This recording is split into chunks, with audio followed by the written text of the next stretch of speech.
La grande histoire de la Seconde Guerre mondiale.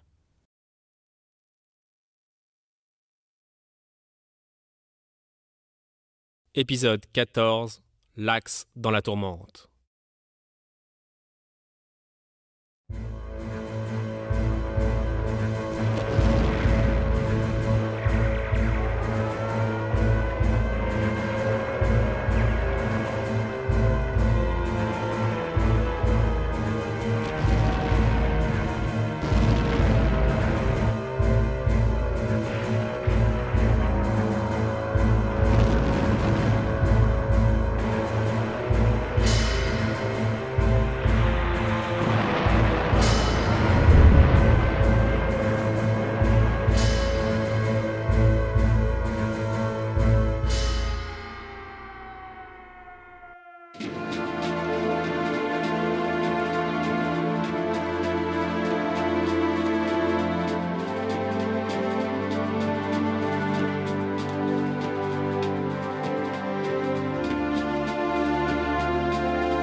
Au début de l'année 1943, la Seconde Guerre mondiale est devenue véritablement une confrontation générale. De plus en plus de nations sont impliquées dans le conflit, qu'elles se soient alignées aux côtés des Alliés ou des puissances de l'Axe, ou qu'elles se soient retrouvées sans défense sous une occupation militaire.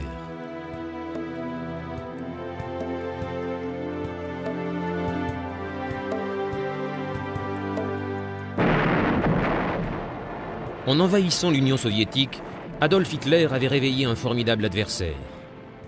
Au cœur du terrible hiver russe, dans les ruines d'une ville qui avait subi de trop longs mois de combat, les forces allemandes furent contraintes à une humiliante reddition. Des milliers de prisonniers de guerre se sont retrouvés à patauger dans les plaines russes.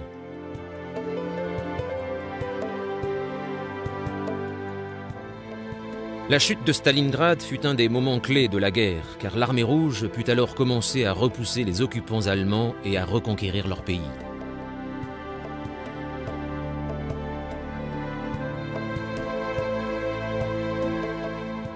Le peuple allemand était de plus en plus conscient de l'avantage de poids que les Américains apportaient à l'effort de guerre allié.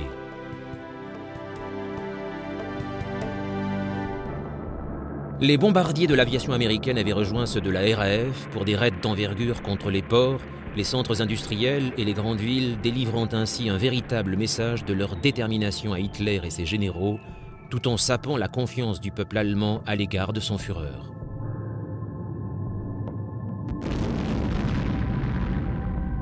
En 1943, l'espoir d'une issue favorable naissait dans la guerre contre le Japon dans le Pacifique. Pour les jeunes marines américains, l'île de Guadalcanal était synonyme de tout sauf celui de paradis tropical.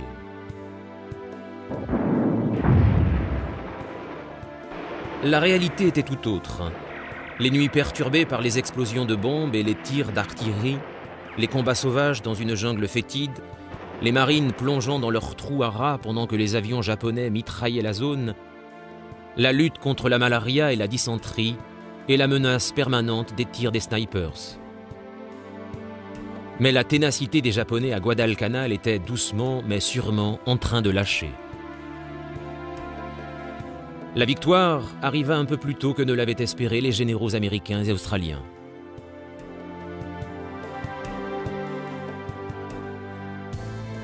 À travers toute l'Asie, les militaires nippons tenaient sous leur coupe de nombreuses nations, démentant ainsi les promesses du Japon de les conduire vers un futur brillant.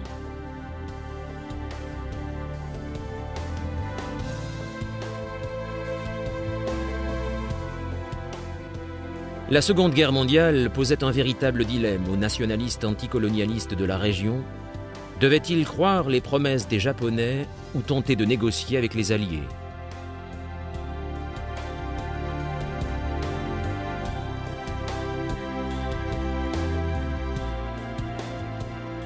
Le traitement souvent barbare des populations locales par leurs nouveaux maîtres japonais les aida à opter pour le colonialisme, définitivement le moins grave de leurs problèmes d'alors.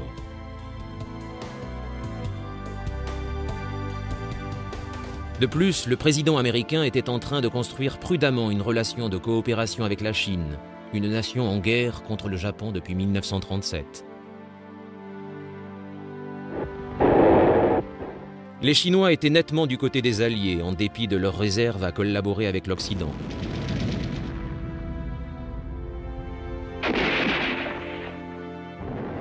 En Afrique du Nord, les Alliés reçurent un accueil favorable des populations indigènes qui regardaient, en observateurs muets, la guerre se dérouler sur leur sol. Le conflit entre les puissances européennes se déroulait, heureusement, plus souvent au cœur du désert que dans leurs villes.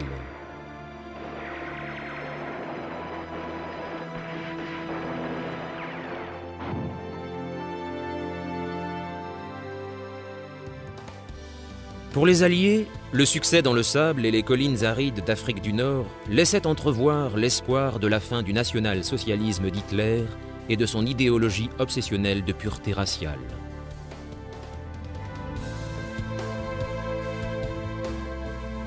Au début de l'année 1943, les troupes américaines et britanniques qui avaient débarqué par surprise sur les côtes du Maroc et de l'Algérie au début de l'hiver attendaient la décision d'une grande tentative de poussée vers l'Est dans l'espoir de rejoindre les forces sous le commandement du Britannique Montgomery.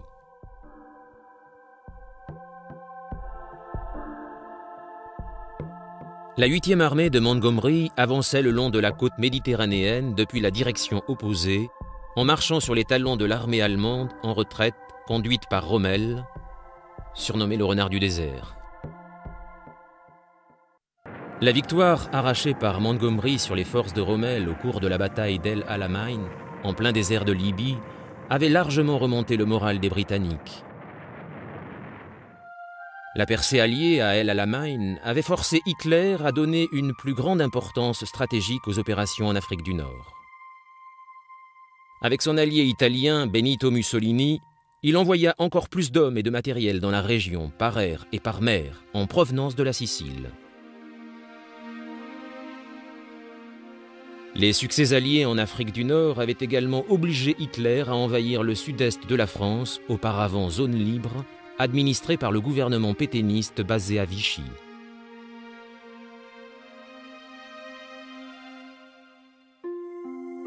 La France entière était désormais directement sous la main de fer des nazis, comme pratiquement tous les pays européens, soit conquis par les Allemands, soit dirigés par des gouvernements alignés aux côtés d'Hitler. Et Hitler avait accéléré les processus afin d'établir son ordre nouveau, fondé sur des idées de suprématie raciale.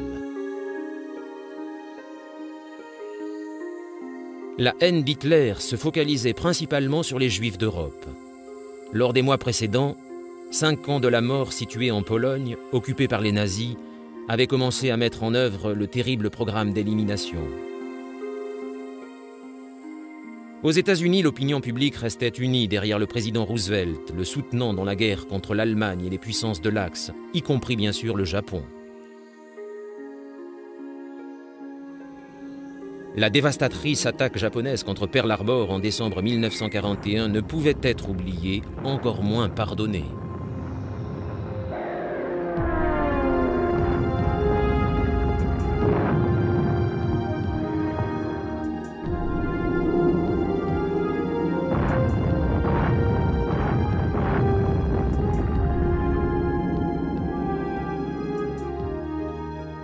Les Japonais avaient cherché à éliminer la puissance navale américaine du Pacifique central pour protéger les zones pétrolifères des Indes orientales hollandaises, aujourd'hui l'Indonésie, ainsi que les autres riches territoires plus au sud.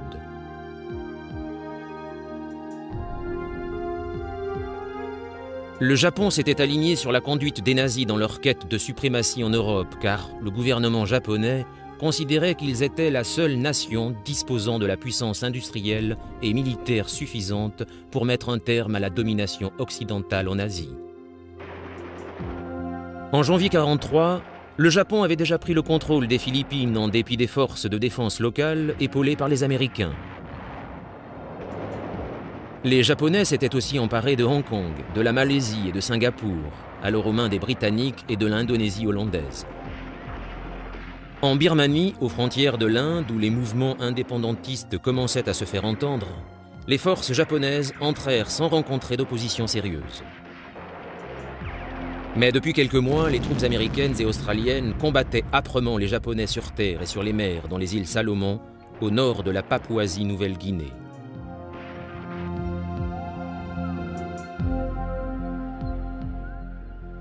À Guadalcanal, les généraux japonais décidèrent d'arrêter l'hécatombe et évacuèrent les troupes de l'île.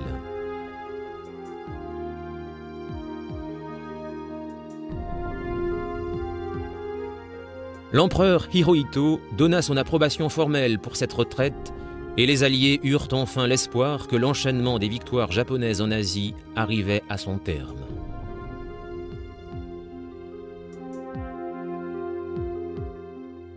À des milliers de kilomètres, perdus dans les neiges du redoutable hiver russe, les Allemands rencontraient une terrible opposition de la part des Soviétiques. La confrontation entre l'Allemagne d'Hitler et l'Union soviétique, qui avait commencé lorsque les armées allemandes avaient passé la frontière, à partir de la Pologne occupée 1 an et demi plus tôt, prenait, en janvier 1943, un tour nouveau.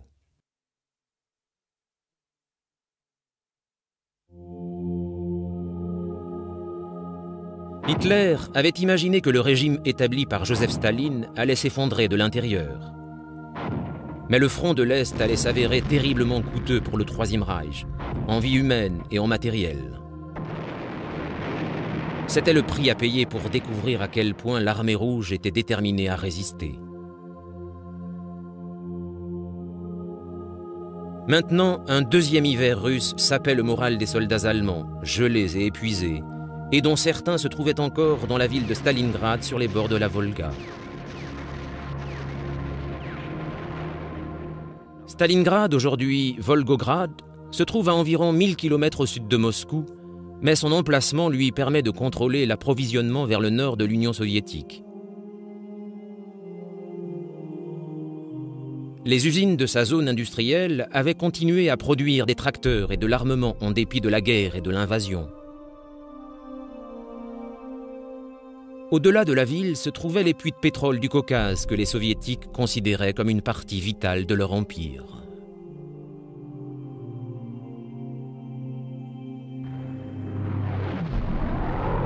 Pour toutes ces raisons, la ville de Stalingrad avait attiré l'attention d'Hitler. Elle subit de terribles bombardements de la Luftwaffe l'été précédent, tandis que la 6e armée allemande tentait de l'encercler. Dans la ville réduite en cendres, le bilan humain s'élevait à des centaines de milliers de victimes. Les Russes, tant civils que militaires, avaient payé le plus lourd tribut.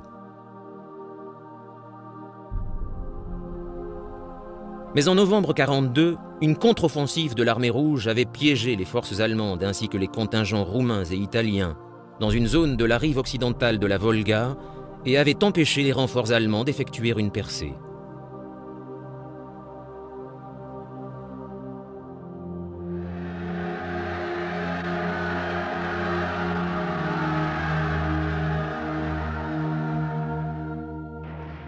Les provisions s'épuisèrent en un rien de temps, tandis que le typhus se répandait à grande vitesse parmi les troupes allemandes et les autres contingents qui combattaient à leurs côtés. 9 jours après le début de la nouvelle année, en plein cœur de l'hiver, un capitaine russe apparut près des lignes allemandes avec un drapeau blanc. Il venait offrir au général Paulus, commandant la 6e armée allemande, l'opportunité de faire une reddition honorable.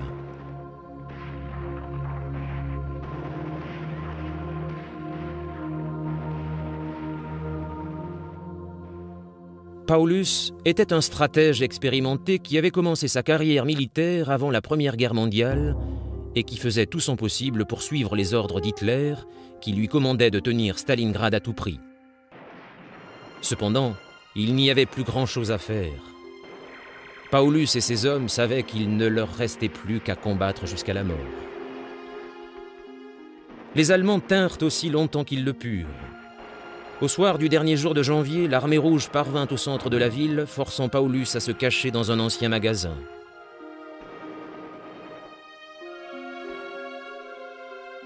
Les Russes le capturèrent dans la cave de l'immeuble, tout habillé sur son lit de camp.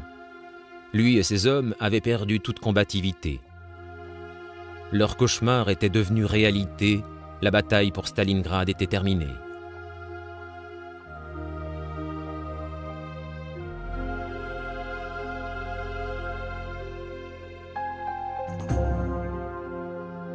Ailleurs, d'autres signes de très mauvais augure pour les envahisseurs allemands apparurent. Le 18 janvier, le blocus qu'ils avaient établi autour de la deuxième plus importante ville russe, Leningrad, aujourd'hui Saint-Pétersbourg, avait été brisé. Les Russes avaient réussi à tracer un étroit couloir par lequel ils faisaient passer des approvisionnements pour la ville affamée et décimée par les maladies. Ils réussirent aussi à évacuer un grand nombre de civils.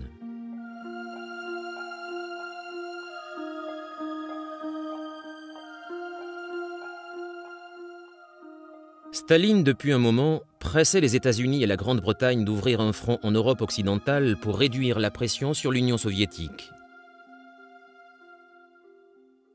Bien qu'un second front en Europe n'était alors pas envisageable, les progrès des Alliés en Afrique du Nord avaient permis de détourner une partie des ressources militaires de l'Axe loin de la Russie. Les Alliés marquaient le pas en Afrique du Nord, ralentis par les pluies hivernales. Mais au plus haut niveau politique, les bases d'un accord sur la conduite à tenir prenaient forme. La bataille de Stalingrad entrait dans sa toute dernière phase quand deux hommes se retrouvèrent à l'hôtel Anfa de Casablanca, le principal port du Maroc, sous les pseudonymes de Amiral Q et Monsieur P. Le personnel de l'hôtel fut estomaqué de voir qu'il s'agissait en fait du président américain Roosevelt, qui était arrivé par les airs via l'Afrique occidentale, et du Premier ministre Winston Churchill, arrivé depuis Londres à bord d'un bombardier spécialement aménagé. Staline avait été invité à les rejoindre, mais il fit parvenir un message disant qu'il lui était impossible de quitter son pays à un moment si crucial. Il ne manqua pas cependant de rappeler aux deux autres participants qu'ils avaient promis d'ouvrir un second front en Europe au printemps.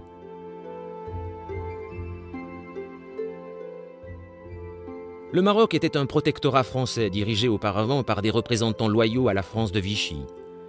Il était aujourd'hui une place sûre pour les deux chefs d'État après que les Alliés s'y soient installés. L'amiral Darlan, ayant renoncé à son allégeance à Vichy, avait accordé aux Américains le droit d'utiliser les ports pour leur transport de troupes.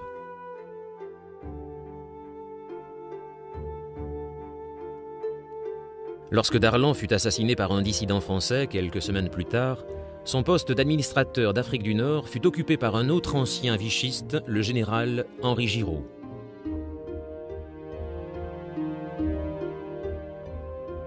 Giraud avait été amené à ses responsabilités par les Américains, aux grandes dames du général de Gaulle.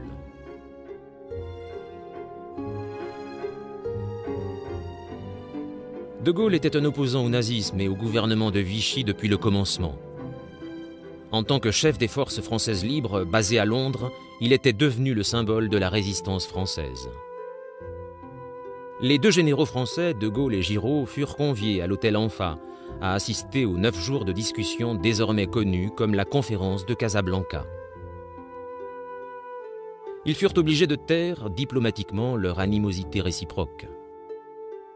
Entre Roosevelt et Churchill, les relations étaient plus faciles car c'était la 4e fois que les deux hommes se rencontraient depuis le début de la guerre.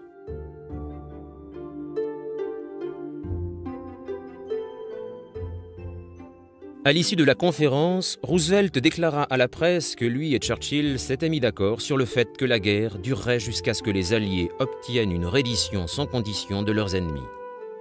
Ce qui signifiait aucune négociation, aucun arrangement et jugement des responsables des atrocités perpétrées. En fait, les Alliés avaient décidé de cette politique bien avant Casablanca. Le rapprochement avec les anciens responsables de Vichy, qui avaient auparavant collaboré avec les nazis, était sévèrement critiqué aux États-Unis et en Grande-Bretagne. Roosevelt dut rappeler que leur objectif était d'obtenir la défaite totale du nazisme et de son idéologie criminelle.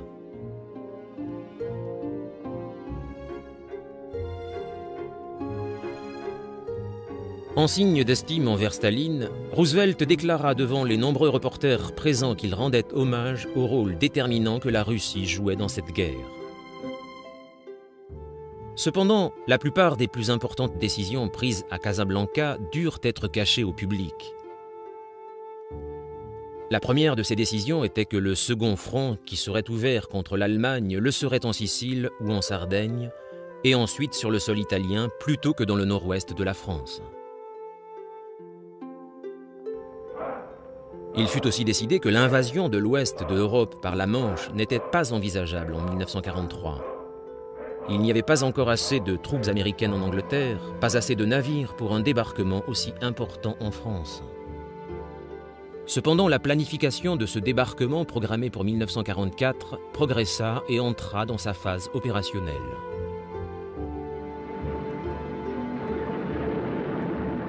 Une autre décision restée elle aussi secrète après la rencontre de Casablanca fut l'accord concernant les raids de bombardement sur l'Allemagne par les Américains et les Anglais dans le but d'affaiblir la puissance allemande sur les théâtres d'opérations russes et méditerranéennes.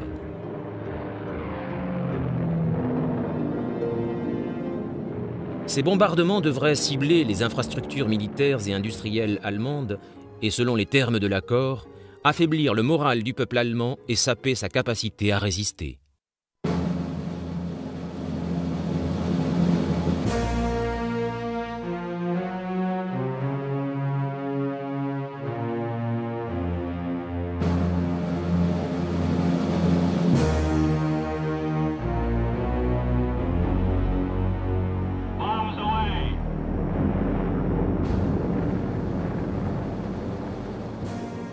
En ce qui concerne les deux généraux français, ils parvinrent à un accord de partage d'autorité avec les Français d'Afrique du Nord, tout en espérant que ces terres resteraient sous le contrôle des Alliés.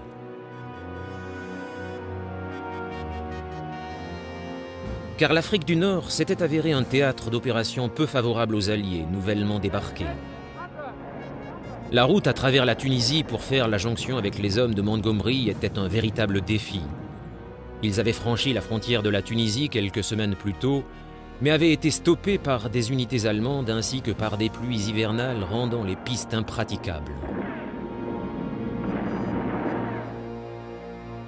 Dans la capitale, Tunis, si proche de la Sicile, les Allemands et les Italiens avaient renforcé leur présence militaire, redéployant des avions de transport depuis le front de l'Est. Le commandement français à Tunis, resté loyal à Vichy, autorisait les Allemands à utiliser les aérodromes de Tunisie pour leurs ponts aériens. La marine italienne souffrait d'une pénurie de mazout et les Alliés, eux, manquaient de bateaux pour transporter leurs hommes à travers la Méditerranée. Des navires civils et des navires de croisière furent donc réquisitionnés. Après la bataille d'El Alamein, Rommel ne fut plus jamais en mesure de tenir un front solide face à Montgomery et ses troupes composées de Sud-Africains, d'Indiens, de Néo-Zélandais et d'autres encore, aux côtés des soldats britanniques. Aux premières lueurs du 23 janvier, un char britannique conduit par 7 hommes du régiment des Gordon Highlanders réussit à pénétrer dans les ruines désertes de la capitale libyenne, Tripoli, après avoir roulé sur une route déserte mais minée, où chaque pont avait été détruit par les troupes allemandes en retraite.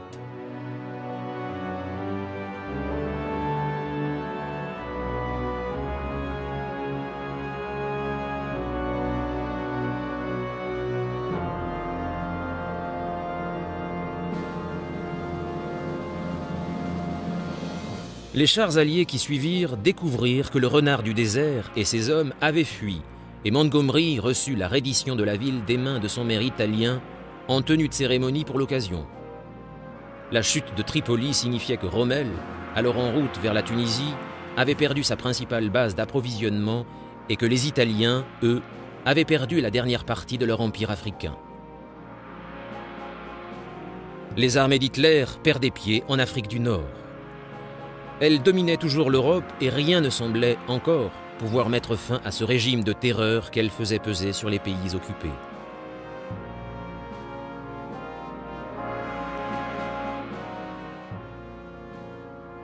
Au début 1943, 5 ans de la mort étaient en service en Pologne.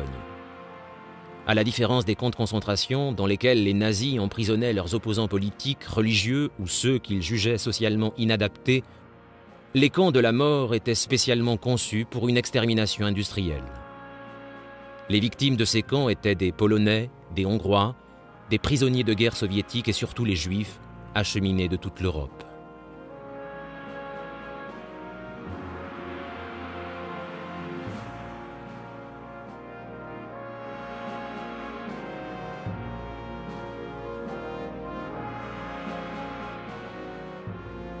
L'organisateur de ce génocide était Heinrich Himmler, l'un des plus proches sbires d'Hitler. La SS d'Himmler comprenait des unités militaires et de police aux côtés de l'armée régulière allemande. Ses membres étaient recrutés en fonction de leur adhésion idéologique au nazisme et à la pureté présumée de leur race. Le SS était le prototype de la race dont Hitler rêvait. En Pologne, Varsovie était le lieu de résidence de la majorité des Juifs du pays. Un peu plus de 2 ans auparavant, les Allemands avaient forcé tous les Juifs de la ville à s'installer dans une zone délimitée et close par des murs, le tristement célèbre ghetto de Varsovie. Tous les mouvements d'entrée et sortie étaient contrôlés par des gardes armés qui isolaient ainsi les Juifs du monde extérieur. Dans cette zone surpeuplée, le typhus et la tuberculose se répandaient vite. La malnutrition créait des conditions favorables à ces épidémies. Quelques 330 000 Juifs du ghetto avaient été déportés. Il en restait environ 60 000. Ce fut un choc pour les Allemands lorsque, à la mi-janvier, une petite rébellion éclata, prémisse de la révolte du ghetto. Pour la première fois, les Juifs du ghetto de Varsovie, lequel était en fait la salle d'attente des camps de la mort, avaient tenté de s'opposer aux nazis.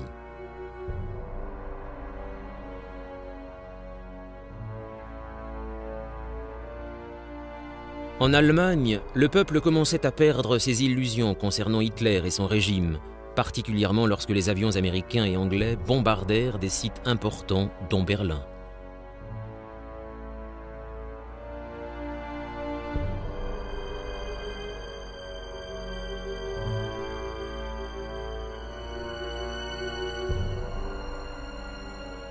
Le 16 janvier, la RAF était revenue au-dessus de Berlin après 14 mois de pause. La ville fut touchée par 8000 bombes conventionnelles et des milliers de petites bombes incendiaires. Cette attaque intensive se renouvellera la nuit suivante. 10 jours plus tard, les bombardiers américains effectuèrent leur première mission sur le territoire allemand lors d'un raid de jour contre la base navale de Wilhelmshaven sur la mer du Nord à l'ouest de Hambourg. Puis ce fut le tour de Hambourg de se retrouver sous les bombes.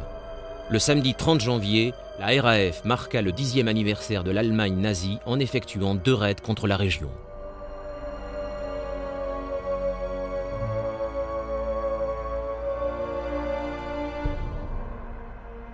Le second, dans l'après-midi, fut programmé pour interrompre une radiodiffusion du discours de célébration par le ministre de la propagande d'Hitler, Joseph Goebbels. Quels que soient les doutes que puisse avoir le peuple allemand et quelles que soient les questions que se posaient les proches d'Hitler sur son état d'esprit, Goebbels était le plus loyal d'entre tous.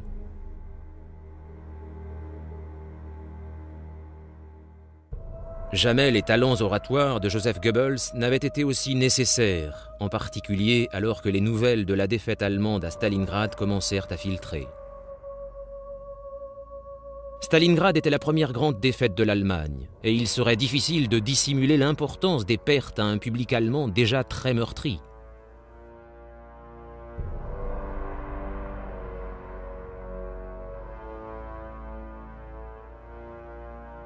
Le 2 février, la dernière unité allemande cernée dans la zone industrielle de la ville russe suivit l'exemple du général Paulus et rendit les armes.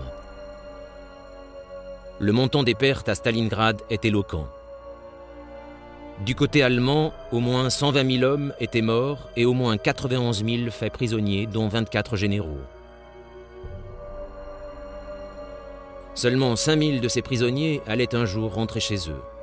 Un quart périt dans les jours qui suivirent leur capture, affaiblis par la maladie, la malnutrition et l'absence de soins médicaux.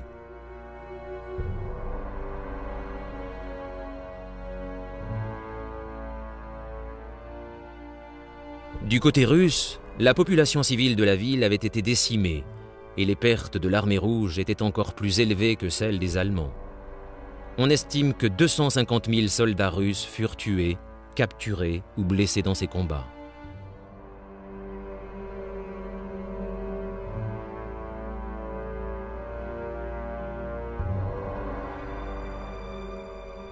Dans ses quartiers généraux de campagne à Rastenburg, en Prusse orientale, Hitler réprimanda ses généraux. L'écrasante défaite de Stalingrad avait amplifié ses désaccords avec les officiers de son état-major, dont certains étaient des soldats de carrière avant qu'ils ne deviennent nazis. Le malaise d'Hitler était fondé car après Stalingrad, le général Paulus devint l'un des leaders d'un groupe d'officiers allemands encouragés par les soviétiques qui par radio incitaient leurs confrères officiers à renverser Hitler.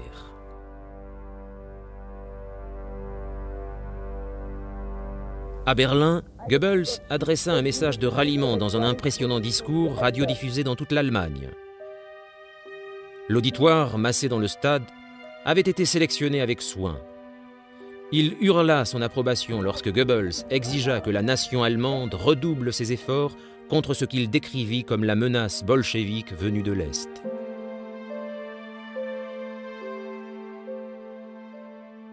C'était seulement maintenant, après Stalingrad, que la pleine mesure de cette menace pouvait être comprise, dit-il. Mais le peuple allemand allait suivre Hitler contre vents et marées. « Désirez-vous une guerre totale » déclara-t-il. « S'il le faut, voulez-vous une guerre encore plus totale et radicale que personne ne l'a jamais imaginée ?» La foule lui hurla son soutien. Mais l'adhésion à Hitler était en train de se relâcher.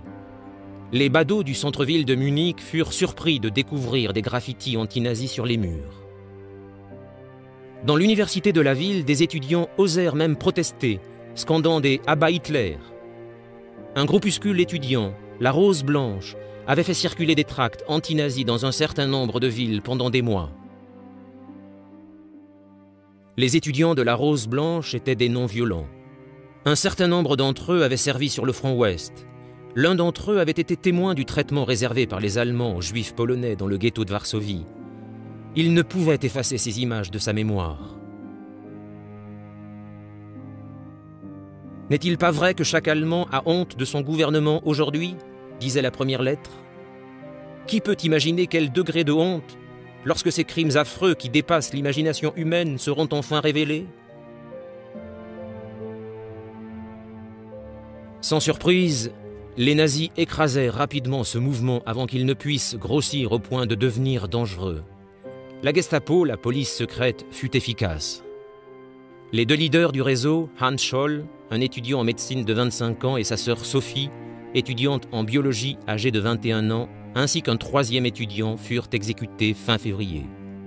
3 autres activistes de la Rose Blanche partagèrent leur sort avant la fin de l'année, payant le prix maximum pour avoir osé dire tout haut ce que de nombreux Allemands désormais pensaient. La défaite de Stalingrad avait porté un coup violent au prestige de la puissance militaire allemande en Europe. Dans le Pacifique, l'image de l'armée japonaise, à savoir celle d'une machine militaire efficace et d'une armée imbattable, était aussi en train de se fissurer.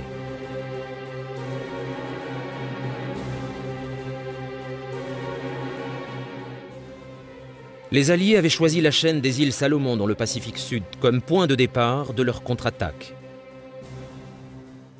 Les Japonais occupaient plusieurs des plus grandes îles. Les Américains et les Australiens débarquèrent sur l'une d'elles, Guadalcanal. Un aérodrome y était alors en construction. Si les Japonais pouvaient en reprendre le contrôle et le rendre opérationnel, ils menaceraient les routes maritimes entre les États-Unis, l'Australie et la Nouvelle-Zélande. Durant l'automne et l'hiver 1942, les Japonais menèrent une lutte acharnée sur terre, sur mer et dans les airs. Les indigènes, dont la sympathie allait vers les Alliés, gardaient un œil sur les mouvements de l'armée nippone.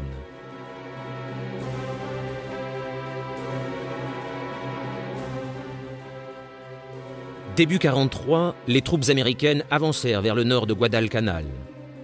L'aérodrome était entre les mains américaines, mais ils avaient peur d'une nouvelle offensive japonaise. Bien peu soupçonnaient que les officiers japonais avaient reçu l'ordre de l'empereur de se retirer et que les opérations navales étaient en cours pour procéder à l'évacuation des troupes.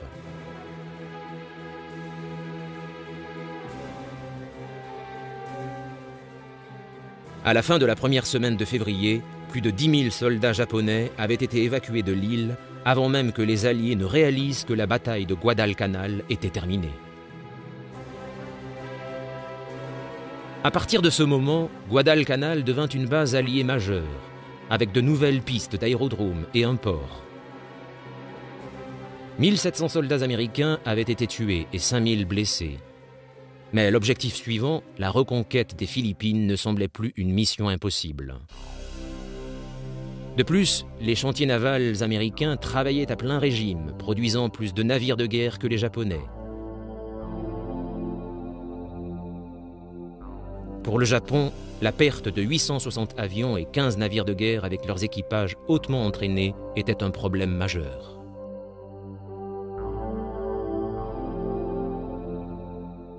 La défaite conduisit les militaires japonais à réorienter leur stratégie. Ils décidèrent de se maintenir en Nouvelle-Guinée et de se mettre en position défensive le long du périmètre sud de la zone qu'ils contrôlaient. En dépit de leur revers à Guadalcanal, la détermination des Japonais de se comporter en leader d'une Asie enfin réveillée pouvait être un handicap à l'effort de guerre des Alliés.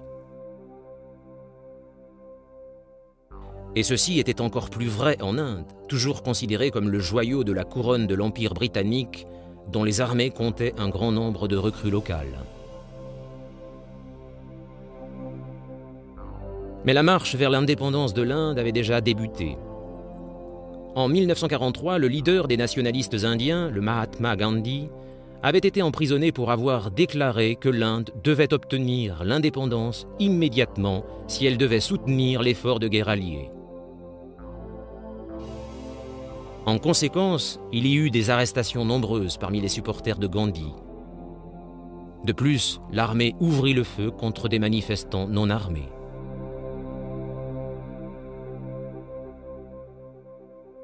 Dans les Indes orientales, les populations ne craignaient plus leurs maîtres britanniques, les ayant vus être humiliés lors de leur retraite de Birmanie l'année précédente, et ils sabotaient des voies ferrées et des lignes télégraphiques.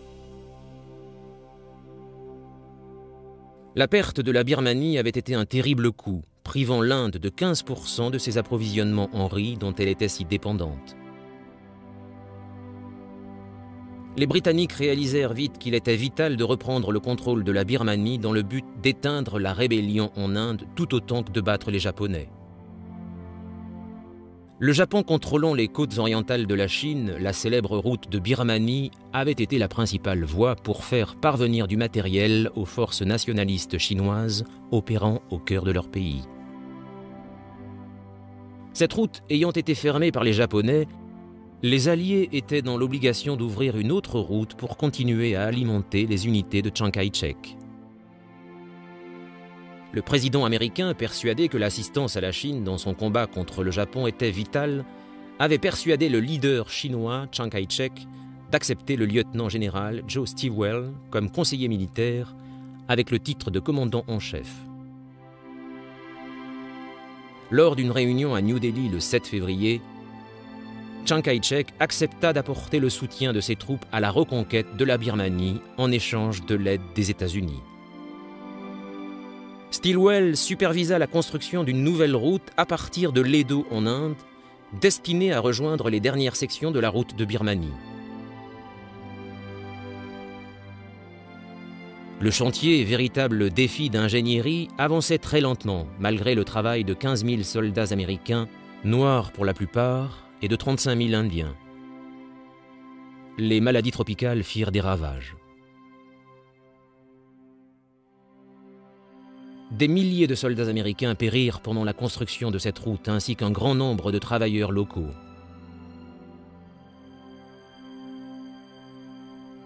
Les responsables de l'aviation américaine estimaient que cette route ne serait jamais aussi efficace que les missions de parachutage dangereuses, parce que, obligeant les pilotes à voler à travers les montagnes jusqu'en Chine. Le temps démontra qu'ils avaient raison.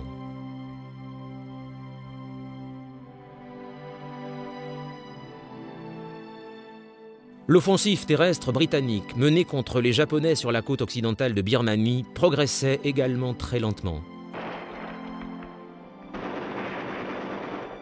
Les Britanniques et les soldats indiens se heurtaient à leurs adversaires japonais, bien entraînés et très aguerris. Cette première campagne d'Arakan eut cependant une conséquence heureuse. Elle accéléra les recherches pour trouver un médicament efficace pour prévenir la malaria.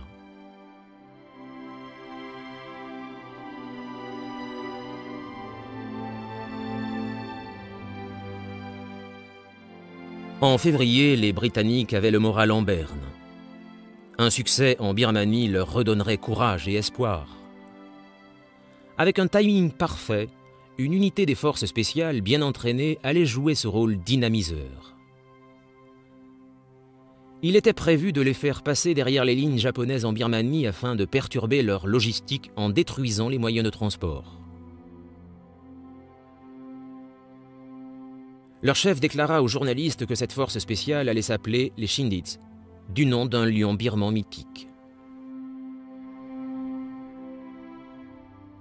Les 3000 Chindits passèrent la frontière et s'enfoncèrent en Birmanie, mais trouvèrent un terrain plus difficile que prévu. Ils réussirent à faire sauter de nombreux ponts, attaquant des divisions d'infanterie japonaises. Vers la fin du mois de mars, ils reçurent l'ordre de revenir en Inde. Bien qu'il n'ait pas détruit beaucoup de voies ferrées, le raid des Chindits fut exploité par les médias, ce qui remonta le moral des Britanniques en Inde et en métropole.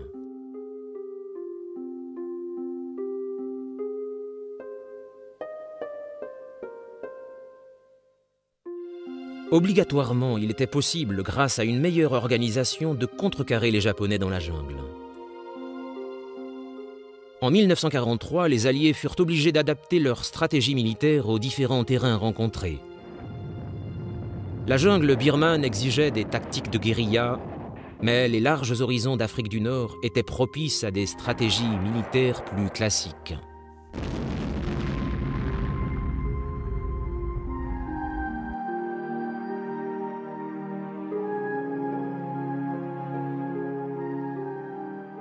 Le général américain Eisenhower faisait autorité sur l'ensemble des opérations militaires alliées dans toute la zone de la Méditerranée. Le général britannique Montgomery recevait ses ordres de lui.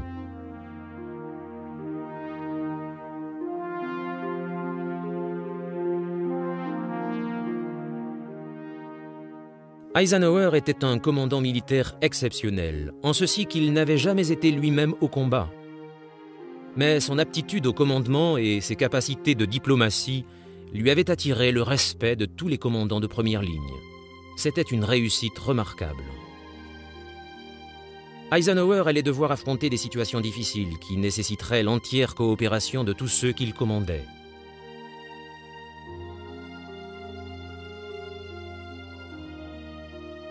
Le 12 février, la 7e division blindée alliée traversa la frontière de la Libye se dirigeant vers la Tunisie.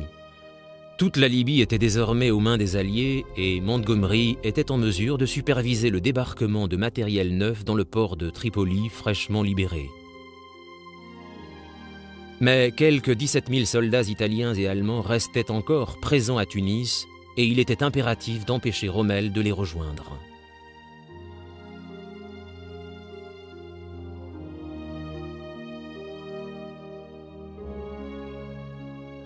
Mi-février, Rommel fonçait vers l'ouest à la rencontre des forces alliées qui avaient fait de la ville algérienne de Tébessa leur base logistique à proximité de la frontière avec la Tunisie. Mais la route pour Tébessa passait par une piste montagneuse nommée la passe de Kasserine. Ce fut le lieu du premier affrontement à grande échelle de la Deuxième Guerre mondiale entre les forces américaines et allemandes. Les GIs, peu expérimentés, subirent de lourdes pertes. Les chars et les canons légers des troupes américaines n'avaient aucune chance face au lourd équipement allemand. Pourtant, en quelques jours, les Alliés réussirent à s'assurer le contrôle de la passe grâce à un appui aérien bien conduit. Il était évident maintenant que le temps de la suprématie d'Erwin Rommel était compté. En Angleterre, cet espoir raviva le moral, ce qui était capital pour aider les civils à supporter les aléas de la guerre. En mars 1943, les pertes civiles en Grande-Bretagne dépassaient les pertes militaires.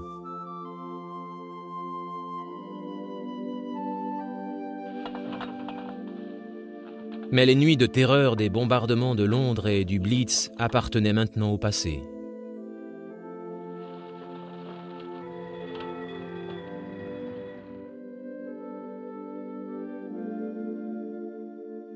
La plupart de ceux qui avaient quitté la capitale pour des raisons de sécurité étaient revenus, et tous survivaient en dépit des pénuries et des rationnements qui en découlaient.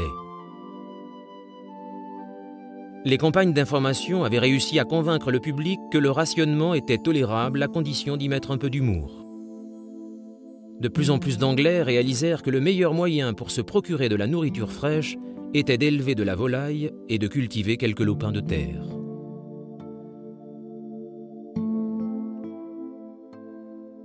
Ironie du sort, les privations de la guerre eurent un effet positif en Angleterre, résolvant le problème de chômage massif des années de l'entre-deux-guerres alors que la flambée des dépenses du gouvernement empêchait de maintenir les finances britanniques en équilibre. Les leçons apprises alors que l'Angleterre luttait pour sa survie furent à l'origine, après la guerre, d'un nouveau système aujourd'hui connu sous le nom de National Insurance, assurant à chacun un revenu minimum.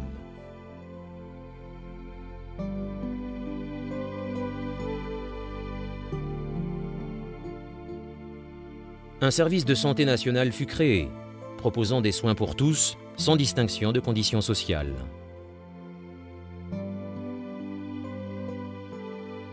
Le rapport Beveridge, qui détaillait ces propositions, devint un best-seller inattendu. Une version abrégée fut imprimée et distribuée au sein des forces armées. Un nouvel âge était en train de naître. La population attendait le jour où la Seconde Guerre mondiale allait prendre fin, persuadée que la vie ne serait jamais plus comme avant. It preserves the maximum of individual freedom and responsibility that is consistent with the abolition of want. Garder le moral à son plus haut niveau, à la fois au pays et sur le front, était d'une importance vitale. La propagande de temps de guerre était l'apanage d'Hitler et du régime nazi, et Winston Churchill regardait d'un œil attentif ce que la presse britannique publiait.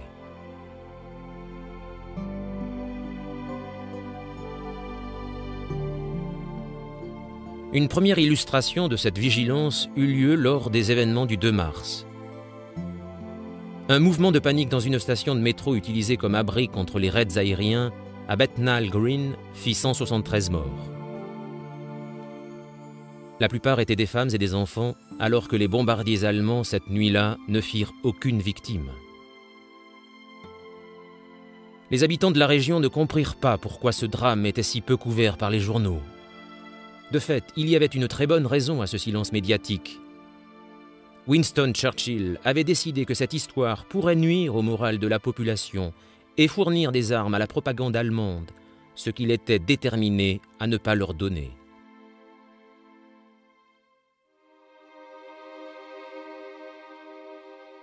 Au printemps 1943, des informations sur le traitement réservé aux Juifs européens dans les zones sous contrôle des nazis commencèrent à parvenir aux Alliés, les rendant encore plus déterminés à en finir avec Hitler, et rapidement.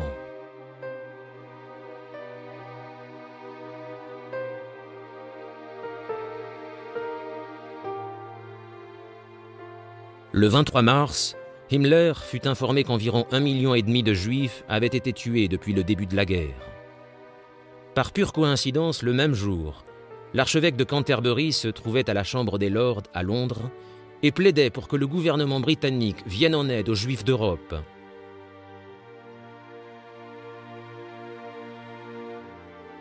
Nous avons aujourd'hui une énorme responsabilité, dit-il. Nous sommes à la barre de l'histoire par la volonté des hommes et de Dieu. Les autorités britanniques avaient eu connaissance de ce qui se passait dans les camps de concentration grâce aux casseurs de codes de Bletchley Park, dans le Buckinghamshire, qui surveillaient toutes les communications allemandes. Des rapports parvenaient également du gouvernement secret polonais, et le Congrès mondial juif de Genève tentaient d'alerter le gouvernement britannique du drame qui se jouait. Certains fonctionnaires et politiciens britanniques jugèrent que ces histoires relevaient de la pure propagande. D'autres s'inquiétaient réellement.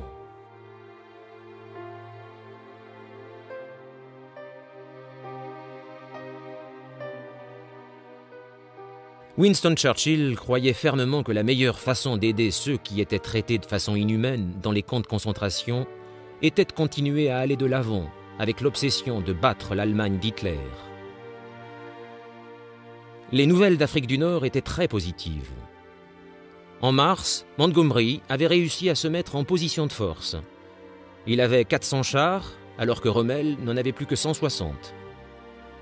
Les Alliés avaient de plus la supériorité dans le ciel, ayant construit de nouveaux aérodromes, ce qui signifiait qu'ils ne dépendaient plus de leur base de Malte. Le temps était venu pour les Alliés d'envisager l'invasion de l'Italie. Un raid de bombardement contre la Sicile laissa Hitler sans aucun doute sur ce qui allait arriver.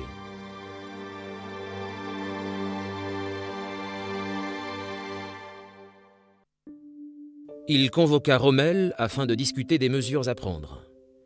Lors d'une réunion en Ukraine, celui-ci demanda à Hitler d'autoriser l'évacuation des troupes de l'Axe vers l'Italie où elles pourraient être rééquipées.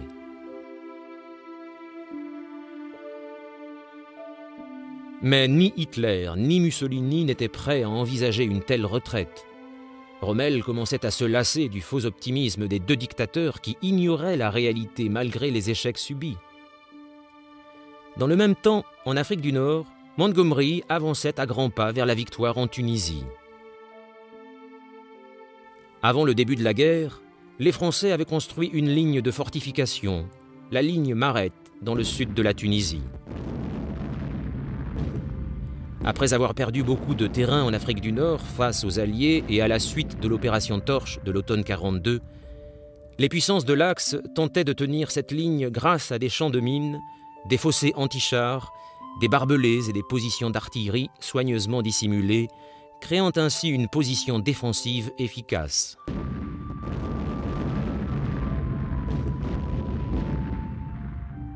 Mais Montgomery était né sous une bonne étoile et vers la fin du mois de mars, il réussit à passer à travers la ligne Mareth. Le contrôle de la Tunisie n'était plus qu'une question de semaines.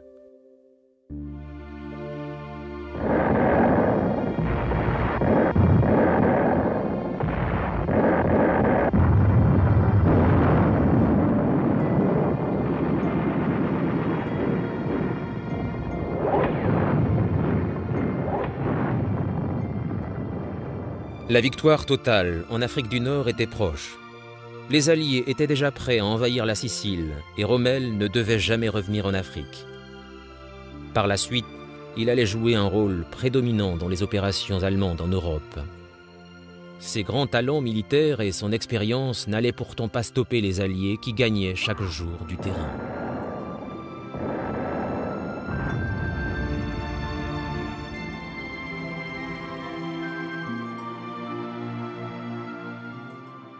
Le sort de la guerre avait tourné. Même les plus opprimés des victimes d'Hitler commençaient à ressentir un peu d'espoir. En Pologne, en cachette des nazis, une révolte était en cours d'organisation dans le ghetto juif de Varsovie, signe de la résistance de l'esprit humain face à l'adversité.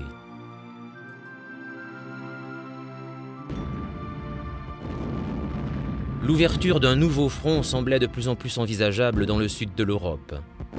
Les armées allemandes et italiennes perdaient pied en Tunisie. La détermination de Churchill à augmenter la pression pour obtenir une victoire rapide s'affirmait. Des nouvelles encourageantes parvenaient aussi du théâtre des opérations dans le Pacifique, où là aussi les Alliés reprenaient la main. Les Japonais étaient maintenant forcés d'affronter l'idée que leur armée impériale n'était peut-être pas aussi invincible qu'ils l'avaient pensé.